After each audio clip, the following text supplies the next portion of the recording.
العالمين والصلاة والسلام على سيد الأنبياء وأشرف المرسلين سيدنا ونبينا وحبيبنا محمد وعلى آله وصحبه أجمعين. أما بعد فأعوذ بالله من الشيطان الرجيم. وقالوا لولا أنزل عليه آيات من ربه قل إنما الآيات عند الله وإنما أنا نذير مبين. أولم يكفهم أنا أنزلنا عليك الكتاب يتلى عليهم إن في ذلك لرحمة وذكرى لقوم يؤمنون. قابل احترام علماء کرام، دوستوں، عزیزوں، بزرگوں، سب سے پہلے میں مبارکباد پیش کرنا چاہتا ہوں جناب مولانا ڈاکٹر محمد ابراہیم سلفی صاحب کو، ان کے صاحبزادے محمد عمر کی تکمیل حفظ قرآن پر، اور اس بات پر بھی وہ ہدیہ تبلیغ کے اور تحسین کے اور دعا کے مستحق ہیں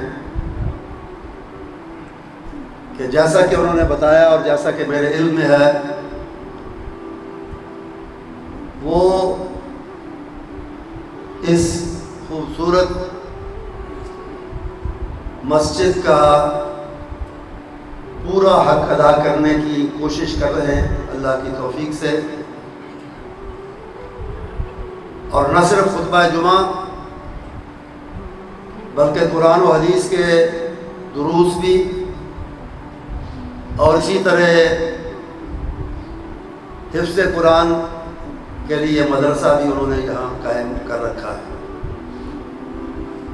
میری خواہش یہی ہوتی ہے کہ ہماری مساجد میں اگر سب مساجد میں حفظ قرآن کا انتظام نہیں تو اکثر مساجد میں ہو، اور سب مساجد میں بلا استثناء روزانہ قرآن کریم کی کوئی ایک دو آیت اور ایک یا دو حدیث وہ لوگوں تک پہنچائی جائے، ان کو سنائی جائے۔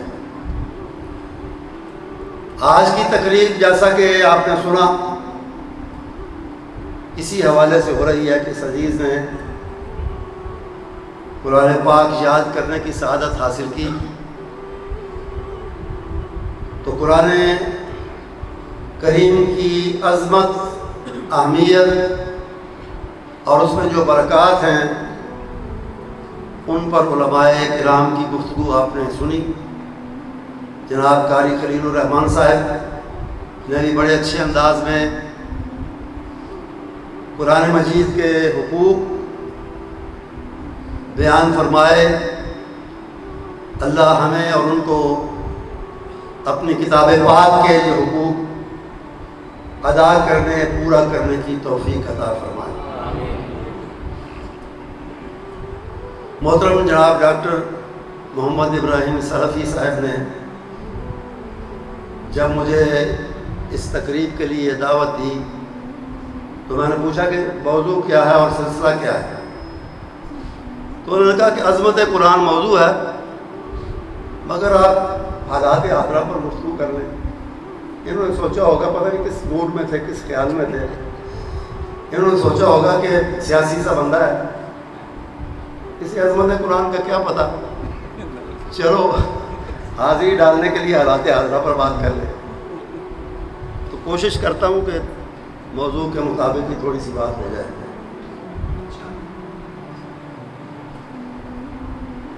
عظمت قرآن، بہت سی باتیں اس موضوع پر، اس مضمون کے حوالے سے کی جا سکتی ہیں، لیکن میں 3 پہلوؤں کا ذکر کرنا چاہوں گا۔ یہ کتاب پاک صحیح معنوں میں ایک عظیم کتاب ہے۔ اور جو شروع میں نے آیات کریمہ 21ویں پارے کے شروع سے پڑھی تھی، ان میں اللہ تعالیٰ نے ایک بات بتائی کہ لوگ یعنی مخالفین قرآن، منکرین قرآن، جو لوگ اس کتاب کے اللہ کی طرف سے ہونے اور اس کے ایک عظیم کتاب ہونے کے منکر ہیں، ان کے بارے میں اللہ نے فرمایا، وہ کہتے ہیں کہ لولا انزل علیہ آیات من ربہ، اللہ کے اس رسول پر جو رسول ہونے کا دعویٰ کرتا ہے، اللہ کی واضح نشانیاں اور معجزات کیوں نہیں اس کو دیے گئے، کیوں اس پر نازل نہیں کیے گئے؟ اس کا جواب یہ ارشاد فرمایا کہ پہلی بات تو یہ ہے کہ معجزات، بینات، آیات، نشانیاں یہ اللہ کے پاس ہیں، کسی اور کے اختیار میں نہیں۔ ان کا بھیجنا، ان کا آنا، معجزات کا اور واضح نشانیوں کا حصی، دیکھی جانے والی، محسوس کی جانے والی نشانیوں کا آنا اللہ کی طرف سے ہے، کسی پیغمبر، کسی رسول، کسی اور انسان کی طرف سے نہیں ہے۔ اللہ نے مجھے آپ سے کہلوایا، مجھے اللہ نے ڈرانے والا، واضح باتیں کر کے واضح طور پہ ڈرانے والا اللہ کے عذاب سے اور موت کے بعد آنے والی زندگی کے حالات سے وہ بنا کر بھیجا ہے۔ معجزات میرے ہاتھ میں نہیں دیے، میرے اختیار میں نہیں دیے۔ ایک بات یہاں ہو گئی، ختم۔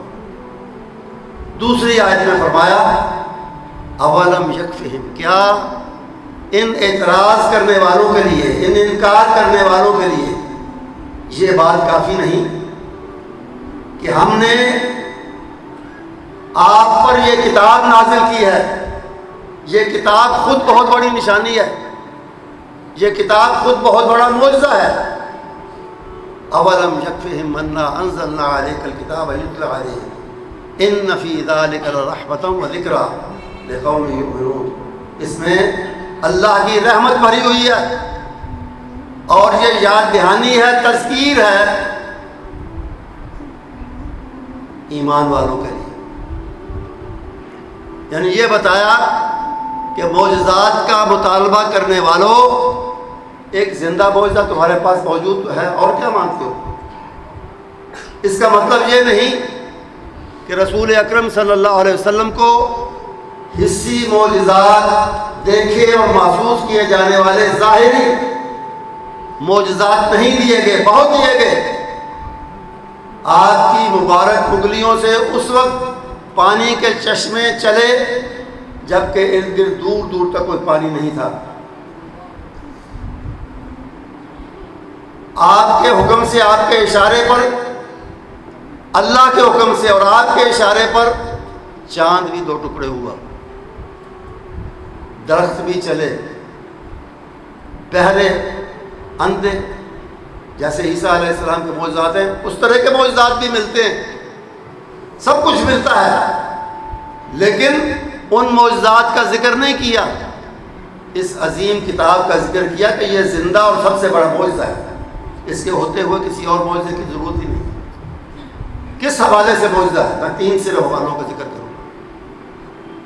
سب سے پہلی بات تو یہ ہے کہ یہ واحد آسمانی اور اللہ کی طرف سے بھیجی ہوئی کتاب ہے جس میں آج تک کوئی تبدیلی نہیں ہوئی، کوئی تبدیلی اس میں نہیں ہوئی۔ اور یہ میں نہیں کہتا، ہم مسلمان عقیدے کی روح سے، ایمان کی روح سے نہیں کہتے، اس کو محقق غیر مسلموں نے بھی اس بات کو تسلیم کیا ہے۔ غیر مسلموں میں اسلام کی گہری تعلیم حاصل کرنے والے، معلومات حاصل کرنے والے بہت سے لوگ ہوئے ہیں، ان میں سے بعض مسلمان بھی ہو گئے پڑھ پڑھ کے، بہت سے نہیں بھی ہوئے۔ ان کے لیے ایک نام علماء نے رکھا ہے مستشرقین، مستشرقین، اورینٹلسٹ، یعنی مشرقی علوم کے، مغرب کے لوگ ہوں رہنے والے مغرب کو ہوں، دنیا کا مغرب جو ہے یعنی یورپ، امریکہ وغیرہ، لیکن انہوں نے مہارت حاصل کی ہو مشرق کے علوم میں، عربی، اسلامیات اور اسی طرح دوسرے مضامین، سنسکرت وغیرہ بھی، اور اس طرح کے تمام جو مشرق میں پڑھے جاتے ہیں یا پڑھائے جاتے ہیں یا پڑھائے جاتے تھے، ان کی مہارت رکھنے والا کہلاتا ہے مستشرق۔ تو ایک مستشرق نے، بہت سے لوگوں نے لکھا، ایک کے الفاظ مجھے یاد ہیں، اس نے لائف آف محمد صلی اللہ علیہ وسلم، سیرت پر کتاب لکھی ہے، جو ہمارے کتب خانے میں لائبریری میں سیالکوٹ الحمدللہ موجود ہے، 3 جلدوں میں۔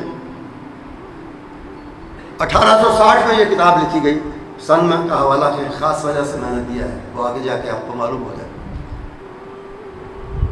تو اس میں اس کا یہ جملہ لکھا ہے قرآن پاک کے بارے میں کہ this is the only text which has remained pure for the last 13 centuries۔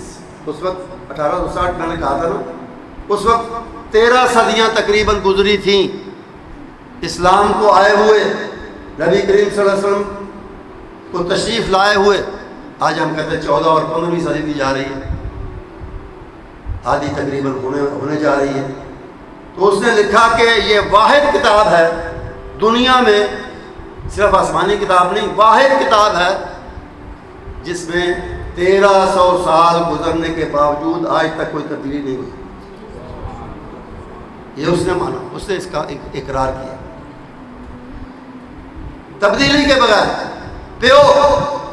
ایک بات، دوسری بات یہ انِمیٹیبل ہے، اس کی نقل نہیں کی جا سکتی، اس جیسی کوئی اور چیز نہیں بنائی جا سکتی اور نہ بنائی جا سکی ہے۔ قرآن کریم نے، اللہ تعالیٰ نے دو چیلنج دیے ہیں اپنی کتاب، اسی کتاب میں۔ ایک رسول اکرم صلی اللہ علیہ وسلم کے بارے میں، کن کو دیے چیلنج؟ انہی منکرین کو، منکرین مکہ، منکرین عرب اور ساری دنیا کے منکرین کو، قیامت تک جو آنے والے ہیں ان سب کو کہا۔ ایک چیلنج تو یہ دیا نبی اکرم صلی اللہ علیہ وسلم کی سیرت کے بارے میں، آپ کے کردار کے بارے میں، آپ کے اخلاق کے بارے میں۔ فقط لبثت فیکم عمر من قبلہ افلا تعقلون، میرا انکار کرنے والوں، مجھے اللہ کا رسول نہ ماننے والوں، میری زندگی ایک کھلی کتاب کی طرح تمہارے سامنے ہے۔ میرا بچپن دیکھو، میری اٹھتی ہوئی جوانی دیکھو، میری ڈھلتی ہوئی عمر دیکھو، اور رکھو انگلی اعتراض کی کہاں رکھتے ہو؟ بچپن پر، جوانی پر یا کہولت پر، ڈھلتی ہوئی عمر پر کہاں رکھتے ہو انگلی؟ کرو کوئی اعتراض۔ اعتراض کیا کرتے؟ وہ مخالفت کے باوجود ماننے پر مجبور تھے کہ آپ سچے ہیں، امانت دار ہیں، وعدہ وفا کرنے والے ہیں، جملہ اخلاقی صفات کے مالک ہیں۔ ابو سفیان، ابو جہل کے بعد آج ہم ان کو رضی اللہ تعالیٰ عنہ کہتے ہیں، ہمیں کہنا بھی چاہیے، کیونکہ وہ اسلام لائے اور سچے مسلمان بنے، صحابی بنے۔ لیکن اس سے پہلے کیا تھا؟ ابو جہل کے بعد وہی تھے قائد کفر۔ بدر کے بعد ساری جنگیں انہوں نے ارینج کی، برپا کی، لوگوں کو تیار کیا، اپنا مال خرچ کر کے ان کو آمادہ کیا، میدانوں میں لے کر آئے لڑنے کے لیے۔ فتح مکہ تک وہ اسی طرح کرتے رہے، بعد میں اللہ نے توفیق دی، مسلمان ہوئے، اور پھر نبی کریم صلی اللہ علیہ وسلم کی طرف سے، اسلام کی طرف سے انہوں نے جنگ بھی کی، جنگیں کی، قربانیاں دی۔ لیکن جب مخالف تھے، انتہائی مخالف تھے، تجارت کے سلسلے میں روم گئے، اور یہ وہ زمانہ تھا، وہ وقت تھا جب رسول اکرم صلی اللہ علیہ وسلم مختلف حکمرانوں کو، بادشاہوں کو تبلیغی خطوط لکھ رہے تھے۔ روم کے بادشاہ کو بھی آپ نے مختصر، ایک مختصر مگر جامع خط لکھا، اور اس میں 2 لفظ تھے، تحکمانہ انداز میں آپ نے فرمایا اسلم تسلم، بچنا چاہتے ہو اپنی دنیا میں اپنی حکومت کو بچانا چاہتے ہو اور آخرت میں اپنے آپ کو بچانا چاہتے ہو تو اس کا ایک ہی طریقہ ہے اسلام قبول کرو۔ اب وہ پریشان ہوا، اس نے دیکھا، اس نے کہا کہ یہ بادشاہوں کو مخاطب کرنے کا یہ طریقہ تو نہیں ہے، اس طرح جرأت سے کوئی کہے کہ مسلمان ہو جاؤ ورنہ بچو گے نہیں۔ یہ کون شخص ہے؟ اسے تجسس ہوا، اسے معلوم تھا کہ عرب کے تاجر آتے رہتے ہیں۔ اس نے کہا معلوم کرو، اپنے کارندوں کو کہا معلوم کرو، اگر آج کل کوئی وفد آیا ہوا ہے اسے لے آؤ میرے پاس، پکڑ کے لے آؤ۔ ابو سفیان آئے ہوئے تھے، کچھ اور ساتھی بھی تھے۔ یہ صلح حدیبیہ کا زمانہ تھا، صلح حدیبیہ ہو چکا۔ وہ لائے گئے، اس نے عقل مندی کی، ابو سفیان کو الگ بٹھایا، باقی ساتھیوں کو الگ بٹھایا اور کہا کہ میں تمہارے قائد سے کچھ سوال کروں گا اور پھر ان کی تصدیق اگر مجھے ضرورت پیش آئی تو تم سے کرو۔ اب ابو سفیان کو یہ ڈر پیدا ہوا کہ اگر میں نے کوئی گڑبڑ کی سوالوں کے جواب میں اور بادشاہ نے کراس کویشچن کیے میرے ساتھیوں سے تو میں پکڑا جاؤں گا، مارا جاؤں گا۔ کچھ اس لیے بھی انہوں نے سچ کہا اور کچھ اس لیے بھی وہ خود کہتے ہیں کہ حق نے، سچائی نے میرے گلے کو پکڑ لیا اور مجھے سچی بات کرنی پڑی۔ اس نے پوچھا یہ شخص جس نے مجھے، یہ شخصیت جنہوں نے مجھے یہ خط لکھا ہے یہ کون ہے؟ انہوں نے کہا جی وہ کہتے ہیں میں اللہ کا نبی ہوں۔ اچھا تو میں نے جانتے ہو؟ ان کے اچھی طرح جانتا ہے، اچھی طرح جانتے ہیں۔ ان کا یہ بتاؤ کہ اعلان نبوت اور دعوی نبوت سے پہلے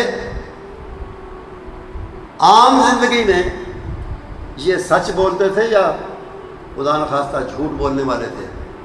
اس نے کہا جی سچے تھے، سچی بات ہی کرتے تھے، ہم تو انہیں صادق کہہ کے پکارتے تھے، صادق کہہ کے پکارتے تھے، یہ سچا آدمی ہے۔ پھر اس نے امانت کے بارے میں پوچھا، تصدیق کی کہ وہ امانت دار ہیں۔ وعدہ وفائی کے بارے میں پوچھا، اس نے تصدیق کی، اسے تصدیق کرنا پڑی کہ وعدہ ایفا کرتے ہیں۔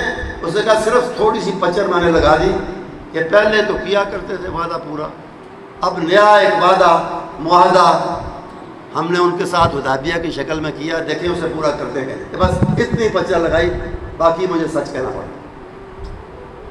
اور بھی کہتے ہیں کہ الفضل ما شہدت بہ الاعداء، بڑائی یہ ہے، خوبی یہ ہے کہ جس کا اعتراف دشمن بھی کرے، دشمن بھی مانے کہ ہاں اس میں یہ خوبی ہے، یہ بڑائی ہے۔ تو یہ دشمن ہونے کے باوجود آپ کی سچائی کا، آپ کی صداقت کا، آپ کی ایمانداری کا، آپ کے وعدہ ایفا کرنے کا، آپ کی اخلاقی خوبیوں کا اقرار کر رہے ہیں۔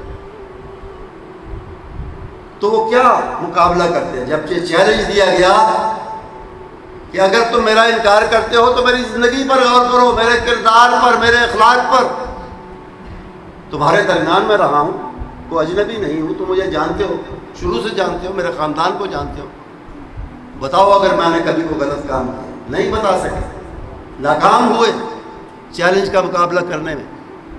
دوسرا چیلنج قرآن نے خود اپنے بارے میں دیا، اور چیلنج یہ تھا کہ اگر تم مجھے اللہ کی کتاب نہیں مانتے تو فاتو بکتاب، تم بھی اس طرح کی کوئی کتاب بنا کے لے آؤ۔ نہیں کر سکے، فرمایا چلو رعایت کرتے ہیں، فاتو بعشر سور مفتریات، 10 صورتیں جھوٹی بنا کے لے آؤ۔ نہیں کر سکے، فرمایا فاتو بسورۃ، ایک ہی صورت لے آؤ، اس کا مقابلہ کر کے دکھاؤ جس میں اتنی فصاحت ہو، اتنی بلاغت ہو، اتنی تاثیر ہو، اتنی ادبیت ہو، اتنی چاشنی ہو، لاؤ کوئی صورت بنا کے۔ تفسیر قرطبی میں لکھا ہے کہ جب ایک چھوٹی صورت، چھوٹی عظمت کے لحاظ سے نہیں، ضخامت کے لحاظ سے، آیتوں کی تعداد یا الفاظ کی تعداد کے لحاظ سے چھوٹی ہونا، بڑی عظیم صورت ہے۔ کون سی سورہ ہے؟ الکوثر۔ جب سورۃ مبارکہ آئی، بسم اللہ الرحمن الرحیم، انا اعطیناک الکوثر فصل لربک وانحر ان شانئک هو الابتر۔ تو ایک منچلے مسلمان نے لکھا ہے، تفسیر والے نے، کہ اسے لکھ کر کعبہ مکرمہ کی دیوار کے ساتھ لٹکا دیا۔ یہ ایک طریقہ تھا، ایک رواج تھا، ایک دستور تھا عرب میں کہ جس شاعر کا قصیدہ، نظم، شاعری بڑی پسند کی جاتی تھی پبلک میں، اسے چیلنج کے طور پہ کعبے کے ساتھ لٹکا دیتے تھے۔ اسی حوالے سے 7 یا 10 بڑی نظمیں مشہور ہیں، جنہیں 7 مولقات یا 10 مولقات کہتے ہیں، لٹکی ہوئی نظمیں، لٹکے ہوئے قصیدے جو کعبے کے ساتھ لٹکائے گئے کہ آؤ شاعروں، آؤ ادیبوں، کرو ان کا مقابلہ۔ تو اسے لٹکا دیا، لٹکی رہی کئی دن۔ لوگ مقابلے کے لیے کچھ لکھتے، خود ہی پھاڑ دیتے کہ بات بنی نہیں، خود ہی کہتے بات نہیں بنی۔ تو لکھا ہے کہ آخر ایک دن، کچھ دنوں کے بعد، ایک شخص نے نیچے لکھ دیا، اوپر کیا لکھا تھا؟ بسم اللہ الرحمن الرحیم، انا اعطیناک الکوثر فصل لربک وانحر ان شانئک هو الابتر۔ نیچے اس نے لکھ دیا ما ھذا قول البشر، یہ آدمی کا کلام ہی نہیں، ہم اس کا مقابلہ کیسے کریں؟ اس کا مقابلہ نہیں کیا جا سکتا کسی دور میں بھی۔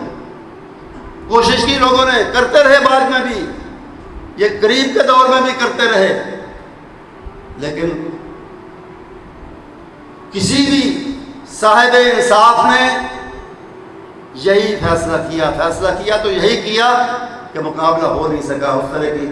اس طرح کی فصاحت، بلاغت، تاثیر اور اس طرح کا کلام لکھا ہی نہیں جا سکا جس طرح کا قرآن ہے۔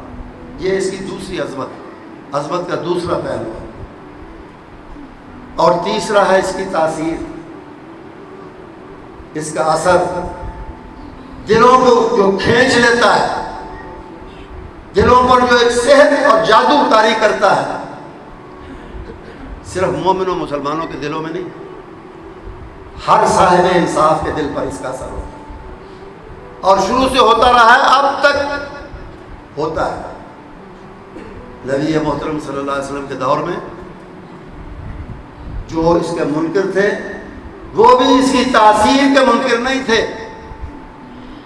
من جانب اللہ ہونے کا کسی ضد کی وجہ سے، کسی غلط فہمی کی وجہ سے انکار کرتے تھے، تاثیر کا انکار نہیں کرتے، تاثیر اس کی وہ بھی محسوس کرتے۔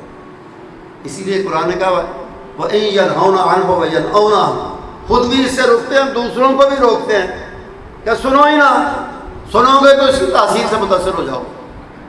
بڑے بڑے واقعات آتے ہیں، آپ نے سنے بھی ہوں گے۔ مکے سے باہر ایک قبیلہ، دوس قبیلہ تھا، اس کا ایک بندہ طفیل دوسی، وہ تجارت کے سلسلے میں مکے آیا کرتا تھا۔ تو اس کے دوستوں نے اسے کہا کہ بھئی آج کل مکے میں ایک صاحب کہتے ہیں میں اللہ کا نبی ہوں، اور وہ کچھ سناتے بھی ہیں، کچھ پڑھتے بھی ہیں، جو اللہ کی کتاب کہتے ہیں کہ یہ اللہ کی کتاب ہے۔ تو ہم تمہارے خیر خواہ ہیں، تمہارے دوست ہیں، ہمارا مشورہ ہے کہ اس گلی میں نہ جانا، محمد کی گلی میں نہ جانا صلی اللہ علیہ وسلم، وہابیوں کی گلی میں نہ جانا، وہابیوں کی مسجد میں نہ جانا۔ وہ قرآن پڑھتے ہیں، قرآن تمہیں کھینچ لے گا، تاثیر اس کی اتنی ہے، تو تم ادھر جاؤ ہی نہیں، تاکہ تم اپنے پرانے آباء و اجداد کے دین پر قائم رہو، اور خدا نخواستہ نعوذ باللہ ان کے الفاظ میں بھٹک نہ جاؤ، کہیں گمراہ نہ ہو جاؤ۔ تو کہتا مجھے ادھر سے گزرنا پڑتا تھا اپنے کام کے سلسلے میں، لیکن اپنے دوستوں کے مشورے کے مطابق میں کیا کرتا تھا، کانوں میں انگلی دے دی، کوئی روئی دے دی کہ نبی کریم صلی اللہ علیہ وسلم کہیں پڑھ نہ رہے ہو قرآن اپنے گھر میں، اور گزرتے ہوئے میرے کان میں پڑ جائے، میں گمراہ ہو جاؤں گا۔ تو ایک دن کہتا ہے کہ میں نے سوچا کہ میں عقل مند آدمی ہوں، دانا آدمی ہوں، تاجر ہوں، دنیا میں نے دیکھی ہے، تو اتنی بھی کیا بات ہے، سنو تو صحیح۔ اتفاق سے آپ تلاوت فرما رہے تھے، اسے سنا، اور سنتے ہی اس پر یہ اثر ہوا، تاثیر قرآن کی اسے بھی کھینچ کر لے گئی، اور وہ بھی دائرہ اسلام میں داخل ہوا، مسلمان۔ حضرت ابو بکر رضی اللہ تعالیٰ عنہ نے ہجرت کی، کس کے ساتھ کی؟ سب کو معلوم ہے، رسول اکرم صلی اللہ علیہ وسلم کے ساتھ آپ کی رفاقت کی سعادت انہیں ملی، اور جس طرح رفاقت کے حق کو نبھایا وہ بھی آپ جانتے ہیں، وہ اس وقت میرا موضوع نہیں ہے، لیکن تاریخ میں لکھا ہے، البدایہ والنہایہ مشہور مفسر ابن کثیر کی تاریخ ہے۔ کوئی زمانہ تھا کہ ابھی سلفی صاحب کی طرح وہ کتابیں دیکھ لیا کرتے تھے، پڑھ لیا کرتے تھے، اب تو آپ لوگ وقت ہی نہیں چھوڑتے، وقت ہی نہیں دیتے۔ تو البدایہ والنہایہ بہت بڑی ہے بھائی، تو اس میں یہ واقعہ لکھا ہے کہ اس سے پہلے بھی حضرت ابو بکر نے ایک دفعہ ہجرت کی کوشش کی تھی، کافروں کی زیادتیوں اور مظالم سے تنگ آ کر وہ نکلے کہ جہاں سینگ سمائے، پتہ نہیں کہاں کا قصد تھا، لیکن بہرحال مکہ چھوڑ کے نکلے، کچھ ساز و سامان جتنا بھی اٹھا سکتے تھے اٹھا کے سواری پہ۔ راستے میں انہیں ایک مکے کے سرداروں میں سے ایک ملا جس کا نام ہے ابن دغنہ۔ تو اس نے کہا ابو بکر کہاں جا رہے ہو، کہاں کا سفر ہے؟ انہوں نے کہا جی کہ آپ کے ساتھی سردار انہوں نے میری زندگی اور بہت سے مسلمانوں کی زندگی مشکل کر دی ہے، ان سے بچ کر جا رہا ہوں، جہاں بھی سینگ سمائے جاؤں گا۔ تو اس نے کافر تھا، لیکن اس نے کہا کہ بھائی ابو بکر تمہارے جیسے لوگوں سے تو اس شہر میں برکت ہے، اس لیے تم نہ جاؤ، میں ذمہ لیتا ہوں، اپنے ساتھیوں سے بات کرتا ہوں، وہ تمہیں کچھ نہیں کہیں گے۔ کہ چلو دیکھ لو بات کر کے، میں بھی گھر چھوڑ کے نہیں جانا چاہتا، وطن چھوڑ کے نہیں جانا چاہتا، کر لو بات، میں انتظار کرتا ہوں۔ اس نے بات کی، انہوں نے کہا کہ ایک شرط ہے، تمہارے کہنے پہ ہم اسے یہاں رکھتے ہیں اور چھیڑتے بھی نہیں، تنگ بھی نہیں کرتے، لیکن ایک شرط ہے، وہ قرآن کی تلاوت کرتا ہے اونچی آواز سے اپنے گھر میں، اور اس سے بقول ان کے ہمارے بچے ہماری عورتیں گمراہ ہو جاتی ہیں، یعنی دین چھوڑ دیتی ہیں اپنا پرانا، اس لیے اسے کہو کہ قرآن بلند آواز سے نہ پڑھے گا۔ ابو بکر رضی اللہ تعالیٰ نے یہ شرط کہاں مانی تھی، بہرحال اس نے لے دے کے اس نے کہا ٹھیک ہے میں اسے کہوں گا، اس نے بات مٹا دی، ختم کر دی۔ قرآن کی تاثیر کی بات کر رہا ہوں۔ اور حضرت عمر رضی اللہ تعالیٰ عنہ کا واقعہ تو آپ جانتے ہیں، اسے تفصیل سے دہرانے کی ضرورت ہی نہیں۔ جو تلوار لے کے رسول اکرم صلی اللہ علیہ وسلم کو شہید کرنے کے لیے نکلے تھے، وہ مسلمان کیسے ہوئے؟ دو چیزوں نے انہیں متاثر کیا، دو چیزوں نے، ایک اپنے بہن اور بہنوئی کی استقامت نے، اور دوسرے تلاوت قرآن نے۔ بہن اور بھائی آپس میں تلاوت کر رہے تھے سورہ طٰہٰ کی، جس کے بارے میں حدیث میں رسول اکرم صلی اللہ علیہ وسلم نے فرمایا کہ تخلیق عالم سے، دنیا بنانے سے، مخلوق بنانے سے بہت پہلے، شاید 1000 سال پہلے اللہ کی گنتی کے مطابق، اس نے یہ سورہ مبارکہ فرشتوں کو پڑھ کے اللہ تعالیٰ نے خود سنائی، اور فرشتوں نے کہا مبارک ہے وہ امت، آج ہی پیشگی ہزاروں سال پہلے اس امت کو ہم پیشگی مبارک دیتے ہیں جس پر ایسی صورتیں نازل کی جائیں۔ یہ صورت پڑھ رہے تو مار کے پیٹ کے انہیں زخمی لہو لہان کر کے بہنوئی کو اور اسی طرح ہمشیرہ کو بھی تھوڑا پیٹا۔ اس کے بعد کہا اچھا لاؤ تو صحیح، بتاؤ تو صحیح کیا پڑھ رہے تھے مجھے۔ ان کی استقامت سے متاثر ہوئی، انہوں نے کہا کہ جو تم سے ہو سکتا ہے کر لو، مار دو ہمیں، لیکن جس دین کو حق سمجھ کے قبول کیا اس کو کبھی نہیں چھوڑے گے۔ اس استقامت سے متاثر ہوئے اور پھر تلاوت قرآن سے۔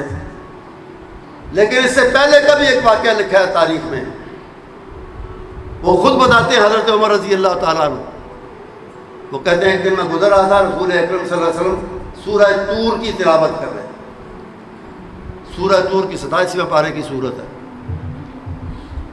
تو کہتے ہیں کہ کادا قلبی یتیم، میرا دل میرے قابو سے نکل گیا تلاوت سن کر، اور قریب تھا کہ میں مسلمان ہو جاؤں، لیکن پھر میں نے کہا نہیں، میں آباء و اجداد کے دین کو نہیں چھوڑوں، ضد کر گیا، لیکن دل میرا میرے ہاتھ سے نکل گیا کچھ لمحوں کے۔ یہ ہے قرآن کی تاثیر۔ اور اسی طرح اور واقعات صحابہ کے ہیں۔ وہ صحابی بھی تھا کہ جسے تیر لگا، خون بہ رہا ہے، لیکن وہ کہتا ہے کہ جس سورت کو میں نے شروع کیا ہے اسے ختم کیے بغیر میں چین نہیں لوں گا، اپنے زخم کو دیکھوں گا بھی نہیں کہ کہاں زخم لگا ہے، کتنا لگا ہے، کیا ہے اس کا علاج کیا ہے، پہلے یہ سورت کو ختم کروں قرآن کی جو میں نے شروع کی ہے۔ اتنی تاثیر اور اتنی محبت پہ اس تاثیر کی وجہ سے بہت سے واقعات۔ تو کیا یہ تاثیر آج ختم ہو گئی ہے؟ نہیں، یہ قیامت تک اور ہمیشہ باقی رہے گی، قائم رہے گی۔ ایک دو واقعات اس سلسلے میں میں عرض کرنا چاہتا ہوں۔ فرانس کا ایک مشہور ڈاکٹر تھا، پچھلے کچھ عرصہ پہلے فوت ہوا ہے، اس کا نام تھا مورس بکائی۔ کچھ سال پہلے میں انگلینڈ گیا تو وہاں پتہ چلا کہ اس نے فرانسیسی زبان میں، فرینچ میں ظاہر ہے، کتاب لکھی ہے جس کا نام ہے the Bible, the Quran and science. Bible یعنی انجیل، اور یہ انجیل خالی انجیل کو نہیں کہتے بائبل، اس میں پرانا عہد نامہ نہیں، تورات اور انجیل کو ملا کے کہتے ہیں بائبل، قرآن اور سائنس۔ اس میں اس نے کیا کیا ہے، اس نے کو بے شمار، میرا خیال ہے 150 200 کے قریب مثالیں دی ہیں، اور بتایا ہے کہ موجودہ جو علوم ہیں، موجودہ جو علم ہے یا سائنس ہے یا موجودہ علوم ہے، ان کے مطابق اس نے کہا کہ ہماری بائبل میں بہت سی غلطیاں ہیں، بہت سے تضاد ہیں، ایک جگہ کچھ ہے دوسری جگہ کچھ ہے۔ اور قرآن نے اس نے دعویٰ کیا ہے کہ وَلَوْ كَانَ مِنْ عِنْدِ غَيْرِ اللَّهِ لَوَجَدُوا فِيهِ اخْتِلَافًا كَثِيرًا، اگر یہ غیر اللہ، اگر یہ کتاب اللہ کی طرف سے نہ ہوتی تو اس میں تضادات ہوتے، کہیں کوئی بات کسی اور طرح کہی گئی ہے، دوسری جگہ کوئی اور بات کہی گئی ہے، اس کے مخالف کہی گئی ہے، اس کے متضاد کہی گئی، ایسا نہیں ہے اس میں۔ تو اس نے اپنی کتاب، اپنی دینی کتاب بائبل کے تضادات، غلطیاں موجودہ علوم کی روشنی میں واضح کی، کئی اس کی مثالیں دیں، اور کہا کہ قرآن میں ایسی کوئی غلطی نہیں ہے، اس کی بھی اس نے مثالیں دیں کہ موجودہ سائنس یا علوم کے مطابق قرآن کی یہ بات بھی صحیح ہے، یہ بھی صحیح ہے، یہ بھی صحیح ہے۔ تو میں وہ کتاب دیکھ کر، انگریزی ترجمہ اس کا دیکھا، ایسے تھوڑی سی فرانسیسی زبان شروع میں کالج کے زمانے میں نے پڑھی تھی، لیکن اتنی نہیں، تو وہ انگریزی ترجمہ دیکھا تو میں خوش بھی ہوا اور حیران بھی ہوا۔ خوش ہوا کہ اس نے قرآن کی اتنی تعریف کی ہے اور اسے غلطیوں سے پاک قرار دیا ہے، اور حیران اس بات پہ ہوا کہ یہ سب کچھ لکھ کے وہ مسلمان کیوں نہیں ہوا۔ خیر میں واپس آ گیا۔ واپس آنے کے کچھ عرصہ بعد نوائے وقت اخبار میں ایک چھوٹی سی خبر ایک کونے میں لگی ہوئی میں نے دیکھی، پھر مجھے بڑی خوشی ہوئی۔ اس میں لکھا تھا کہ فرانس کا مشہور ڈاکٹر مورس بکائی مسلمان ہو گئے۔ اب اس کے کچھ اور عرصے اور کچھ مزید عرصے کے بعد میں نے اس کا انٹرویو پڑھا ہے کسی جگہ، اس سے پوچھا گیا بھائی تو مسلمان کیسے ہوا؟ تو اس نے بتایا کہ میں سرجن ہوں، ڈاکٹر ہوں، اور بڑے بڑے لوگ میرے پاس مشورے کے لیے آتے ہیں ملک سے باہر، فرانس سے باہر کے بھی۔ ان آنے والوں میں اس نے کہا کہ سعودی عرب کے شاہ فیصل بھی تھے جو میرے پاس ہر سال آتے ہیں چیکنگ کے لیے، معائنے کے لیے۔ تو ان سے میری کچھ بے تکلفی بھی ہو گئی تھی، تو میں نے ایک دن انہوں نے کہا کہ جناب بادشاہ سلامت، آپ لوگوں نے، مسلمانوں نے یہ قرآن کا بڑا جھنڈا اٹھایا ہوا ہے کہ یہ ایسی کتاب ہے اور عظیم ہے اور فلاں ہے، بے مثال ہے اور فلاں۔ تو میں پڑھتا ہوں، مجھے تو ایسے لگتا ہے کہ ایک بات جہاں سے شروع ہوئی ہے پھر کہیں اور نکل گئی ہے، پھر کہیں اور نکل گئی ہے، مجھے تو سمجھ نہیں آتی یہ کیا طریقہ ہے۔ تو انہوں نے بڑے تحمل سے بات سنی اور کہا کہ ڈاکٹر صاحب یہ بتائیں کہ آپ نے اس کا ترجمہ پڑھا ہے یا اصل زبان میں عربی میں اسے پڑھا ہے؟ اس کا میں تو عربی نہیں جانتا، میں تو فرانسیسی ترجمہ میں نے اس کا پڑھا ہے۔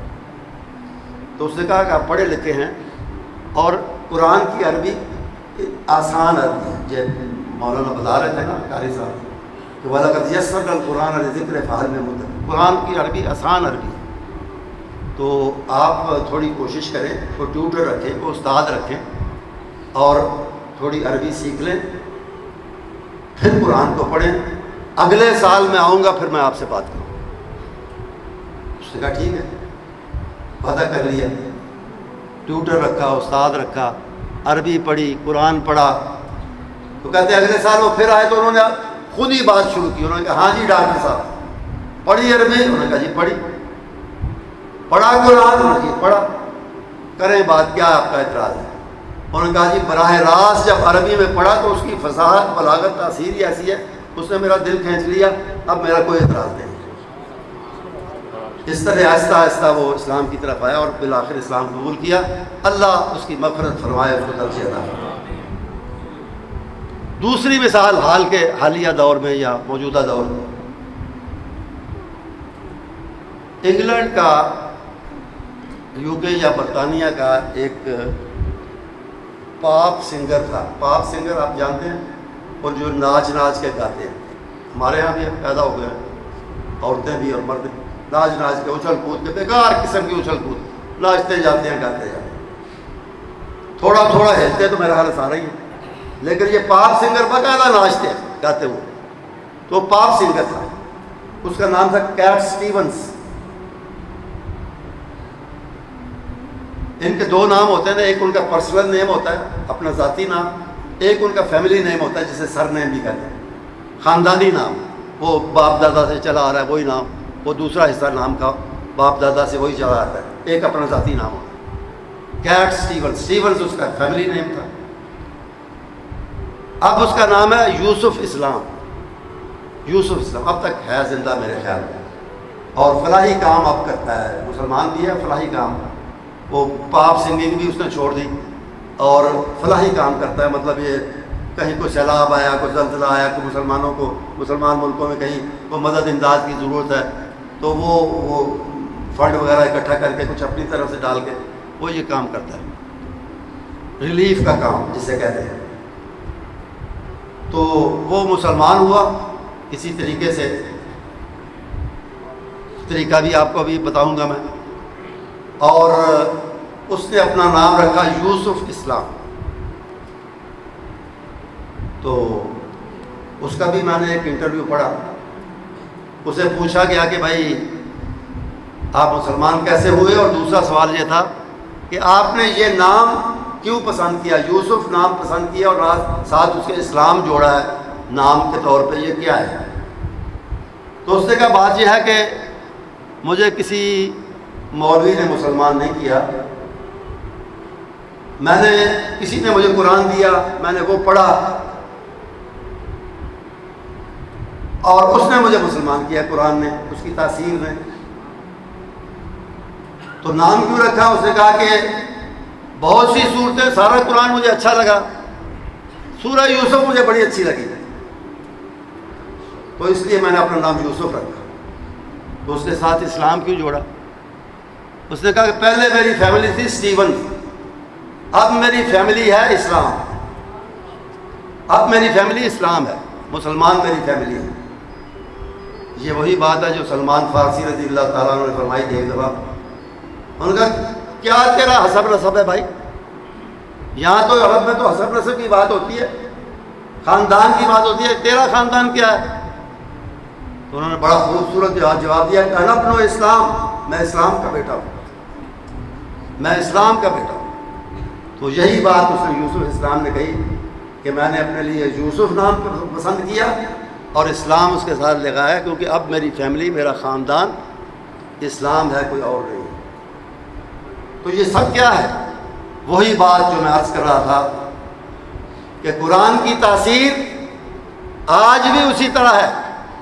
ہمیں تھوڑے سے اپنے کان اور تھوڑے سے اپنے دل کے پٹ اور در و دیوار کے واڑ اس کے تھوڑے سے کھولنے پڑتے ہیں، تھوڑے سے کھولیں، اس کی طرف متوجہ ہوں تو آج بھی اس کی تاثیر دلوں کو کھینچنے والی اور دلوں کو ہدایت کے راستے پہ لانے والی ہے. آج بھی یہ اسی طرح مؤثر ہے جس طرح یہ رسول اکرم صلی اللہ علیہ وسلم کے زمانے میں تاثیر رکھتا تھا. صرف اس کی طرف توجہ کرنے، رجوع کرنے، اس کو تھوڑا سا آپ حوالے کرنے کی ضرورت ہے، اس کی رہنمائی کی ضرورت ہے، اس کو اپنا سچا رہنما ماننے کی ضرورت ہے اور اس کی عظمت کو تسلیم کرنے والی بات ہے. اس کے بعد انشاءاللہ یقیناً اللہ کی توفیق سے یہ ہمیں ہدایت کے، اسلام کے، ایمان کے راستے پر لے کر آتا ہے. اللہ نے ایسے نہیں کہا کہ یہ نور ہے اور کتاب مبین ہے، یہ نور ہے، روشنی ہے اور عظیم کتاب ہے. اس سے ایسی کتاب ہے جس میں آج تک کوئی تبدیلی نہیں آئی، ایسی کتاب ہے جو ایک زندہ معجزہ ہے، ایسی کتاب ہے جس کی بے پناہ تاثیر ہر زمانے میں محسوس کی گئی ہے، اور ایسی کتاب ہے جس کی کوئی نقل نہیں کر سکا. وآخر دعوانا الحمدللہ.